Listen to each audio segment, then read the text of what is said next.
তো হ্যালো সাকাই চতুর গেলা কাকে কেমন আছেন? তো এদি দেখো যে আশিস দা আবার আজকে আসছে ফার্স্ট টাইম শ্যুট করিবার জন্য। আমার বলে শ্যুট আছে, তো শ্যুটটা হবা হচ্ছে আমার বাড়ির ভিতরেতে। দেখো শ্যুটটা কেমন হয়। সকাল সকাল বই পড়ে যাচ্ছিস? তুই কি হচ্ছে কোথায় সূর্য আজকে? তোর কোনো ডিমেন আছে নাকি রে? হ্যাঁ, কি ডিমেন? 500 টাকা লাগবে। 500 মারছে কি করবো? খাটে দিন তোর। তো বাড়ির শ্যুট কমপ্লিট করার পর এলা বলে বাইরে তো শ্যুট একটা হবে, তো বাইরের প্লেসে চলে আসলাম আর একটা শ্যুট শুরু করে দিলাম। দেখো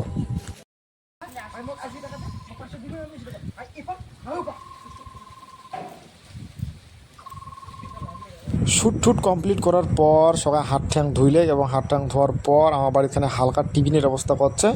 হ্যাঁ, তার জন্যে সবাই মিলে হাত ঠ্যাং ধুয়ে বসলে খাওয়ার জন্য। তাড়াতাড়ি খাওয়া দাওয়া করার পর বাইরে হয়ে গেলে কারণ বলে আরও বলে কোর্টে যাবে বলে দরকার আছে, তার জন্য সবাই মিলে গেলাম আগে দিবের জন্য রাস্তা। যাও হিরেশ দা, তাহলে চললেন। চল আমার থেকে গেলিস তাই না রকন্ডল বিরিয়ানি খাওয়া। ইয়ে বাবা ফিরবো যান যান আমার সাথে সাথে কিন্তু অফার মিস করা যাবে না। পরের দিন যাও। হ্যাঁ যাও, হ্যাঁ যাও। এই যে সাকাইয়ালা চললো বাড়ি। টাটা। তো ব্লগটা এখানে, সবাই ভালো থাকবেন, সুস্থ থাকবেন। টাটা, বাই বাই, টাটা সবাই।